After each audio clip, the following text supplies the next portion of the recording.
পরম করুণাময় ও মেহেরবান আল্লাহর নামে শুরু করছি। যখন সেই মহা ঘটনা সংঘটিত হবে, তখন তার সংঘটিত হওয়াকে কেউই মিথ্যা বলতে পারবে না। তা হবে উলট পালটকারী মহাপ্রলয়। পৃথিবীকে সে সময় অকস্মাৎ ভীষণভাবে আলোড়িত করা হবে এবং পাহাড়কে এমন টুকরো টুকরো করে দেয়া হবে যে তা বিক্ষিপ্ত ধূলিকণায় পরিণত হবে। সে সময় তোমরা তিনটি দলে বিভক্ত হয়ে যাবে। ডান দিকের লোকদের সৌভাগ্যের কথা আর কতটা বলা যাবে? বাম দিকের লোকদের দুর্ভাগ্যের পরিণতি আর কি বলা যাবে? আর অগ্রগামীরা তো অগ্রগামী, তারাই তো নৈকট্য লাভকারী।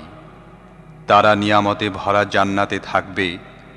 পূর্ববর্তীদের মধ্য থেকে হবে বেশি এবং পরবর্তীদের মধ্য থেকে হবে কম। তারা মণিমুক্তা খচিত আসনসমূহে হেলান দিয়ে সামনাসামনি বসবে। তাদের মজলিসে চিরকিশোররা বহমান ঝর্ণার সুরায় ভরা পানপাত্র, হাতল বিশিষ্ট সুরাপাত্র এবং হাতলবিহীন বড় সুরাপাত্র নিয়ে সদা ব্যস্ত থাকবে, যা পান করে মাথা ঘুরবে না কিংবা বুদ্ধি বিবেক লোপ পাবে না। তারা তাদের সামনে নানা রকমের সুস্বাদু ফল পরিবেশন করবে, যাতে পছন্দ মতো বেছে নিতে পারে। পাখির গোশত পরিবেশন করবে, যে পাখির গোশত ইচ্ছামতো ব্যবহার করতে পারবে। তাদের জন্য থাকবে সুনয়না হুর, এমন অনুপম সুন্দরী যেন লুকিয়ে রাখা মুক্তা। দুনিয়াতে তারা যেসব কাজ করেছে তার প্রতিদান হিসেবে এসব লাভ করবে। সেখানে তারা কোনো অর্থহীন বা গুনাহের কথা শুনতে পাবে না, বরং যে কথাই শুনবে তা হবে যথাযথ ও ঠিকঠাক। আর ডান দিকের লোকদের সৌভাগ্যের কথা আর কতটা বলা যাবে? তারা কাঁটাহীন কুল গাছের কুল, থরে বিথরে সজ্জিত কলা, দীর্ঘ বিস্তৃত ছায়া, সদা বহমান পানি, অবাধ লভ্য অনিশেষযোগ্য প্রচুর ফলমূল এবং সুউচ্চ আসনসমূহে অবস্থান করবে। তাদের স্ত্রীদেরকে আমি বিশেষভাবে নতুন করে সৃষ্টি করব এবং কুমারী বানিয়ে দেব। তারা হবে নিজের স্বামীর প্রতি আসক্ত ও তাদের সমবয়স্কা। এসব হবে ডান দিকের লোকদের জন্য।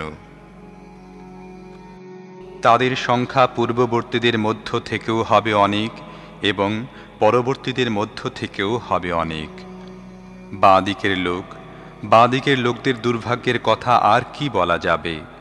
তারা লু হাওয়ার হালকা ফুটন্ত পানি এবং কালো ধোঁয়ার ছায়ার নিচে থাকবে। তা না হবে ঠান্ডা, না হবে আরামদায়ক। এরা সেসব লোক যারা এই পরিণতি লাভের পূর্বে সুখী ছিল এবং বারবার বড় বড় গুনাহ করত। বলতো, আমরা যখন মরে মাটিতে মিশে যাব এবং নিরেট হাড্ডি অবশিষ্ট থাকব, তখন কি আমাদেরকে জীবিত করে তোলা হবে? আমাদের বাপ দাদাদেরকেও কি উঠানো হবে যারা ইতিপূর্বে অতিবাহিত হয়েছে? হে নবী, এদের বলে দাও, নিশ্চিতভাবেই পূর্ববর্তী ও পরবর্তী সময়ের সব মানুষকে একদিন অবশ্যই একত্রিত করা হবে।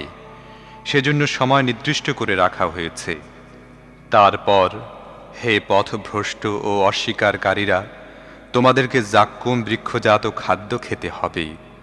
তোমরা ওই খাদ্য দিয়ে পেট পূর্ণ করবে এবং তারপরই পিপাসার্ত উটের মতো ফুটন্ত পানি পান করবে। প্রতিদান দিবসে বাঁ দিকের লোকদের আপ্যায়নের উপকরণ। আমি তোমাদের সৃষ্টি করেছি, এর পরও কেন তোমরা মানছ না? তোমরা কি কখনো ভেবে দেখেছ যে শুক্র তোমরা নিক্ষেপ করো তা দ্বারা সন্তান সৃষ্টি তোমরা করো, না তার স্রষ্টা আমি? আমি তোমাদের মধ্যে মৃত্যুকে বন্টন করেছি, তোমাদের আকার আকৃতি পাল্টে দিতে এবং তোমাদের অজানা কোনো আকার আকৃতিতে সৃষ্টি করতে আমি অক্ষম নই। নিজেদের প্রথমবার সৃষ্টি সম্পর্কে তোমরা জানো, তবুও কেন শিক্ষা গ্রহণ করো না? তোমরা কি কখনো ভেবে দেখেছ যে বীজ তোমরা বপন করে থাকো তা থেকে ফসল উৎপন্ন তোমরা করো? না, আমি চাইলে সব ফসলকে দানাবিহীন ভুসি বানিয়ে দিতে পারি। তখন তোমরা নানা রকমের কথা বলতে থাকবে, বলবে, আমাদেরকে তো উল্টো জরিমানা দিতে হলো। আমাদের ভাগ্যটাই মন্দ। তোমরা কি চোখ মেলে কখনো দেখেছ যে যে পানি তোমরা পান করো, মেঘ থেকে তা তোমরা বর্ষণ করো, না তার বর্ষণকারী আমি চাইলে তা লবণাক্ত বানিয়ে দিতে পারি। তা সত্ত্বেও তোমরা শুকরগুজার হও না কেন? তোমরা কি কখনো লক্ষ্য করেছ, এই যে আগুন তোমরা জ্বালাও, তার গাছ তোমরা সৃষ্টি করো না, তার সৃষ্টিকর্তা আমি সেটিকে স্মরণ করিয়ে দেওয়ার উপকরণ এবং মুখাপেক্ষীদের জন্য জীবন উপকরণ বানিয়েছি। অতএব হে নবী, তোমার মহান রবের পবিত্রতা বর্ণনা করো। অতএব না, আমি শপথ করছি তারকাসমূহের ভ্রমণ পথের, এটা এক অতি বড় শপথ যদি তোমরা বুঝতে পারো। এ তো মহাসম্মানিত কোরআন, একখানা সুরক্ষিত গ্রন্থে লিপিবদ্ধ। পবিত্র সত্তাগণ ছাড়া আর কেউ তা স্পর্শ করতে পারে না। এটা বিশ্বজাহানের রবের নাজিলকৃত। এরপরও কি তোমরা এ বাণীর প্রতি উপেক্ষার ভাব প্রদর্শন করছো? এ নেয়ামতে তোমরা নিজেদের অংশ রেখেছ, এই যে তোমরা তা অস্বীকার করছো। তোমরা যদি কারো অধীন না হয়ে থাকো এবং নিজেদের এ ধারণার ব্যাপারে যদি সত্যবাদী হয়ে থাকো, তাহলে মৃত্যু পথযাত্রীর প্রাণ যখন কণ্ঠনালীতে উপনীত হয় এবং তোমরা নিজ চোখে দেখতে পাও যে সে মৃত্যুমুখে পতিত হচ্ছে, সে সময় তোমরা বিদায়ী প্রাণবায়ুকে ফিরিয়ে আনো না কেন? সে সময় তোমাদের চেয়ে আমি তার অধিকতর নিকটে থাকি, কিন্তু তোমরা দেখতে পাও না। মৃত সেই ব্যক্তি যদি মুকাররবিনদের কেউ হয়ে থাকে, তাহলে তার জন্য রয়েছে আরাম আয়েশ, উত্তম রিজিক এবং নিয়ামতে ভরা জান্নাত। আর সে যদি ডান দিকের লোক হয়ে থাকে, তাহলে তাকে সাদর অভিনন্দন জানানো হয় এভাবে যে তোমার প্রতি শান্তি বর্ষিত হোক। আর সে যদি অস্বীকারী পথভ্রষ্টদের কেউ হয়, তাহলে তার সমাদরের জন্য রয়েছে ফুটন্ত গরম পানি এবং জাহান্নামে ঠেলে দেওয়ার ব্যবস্থা। এ সব কিছুই অকাট্য সত্য।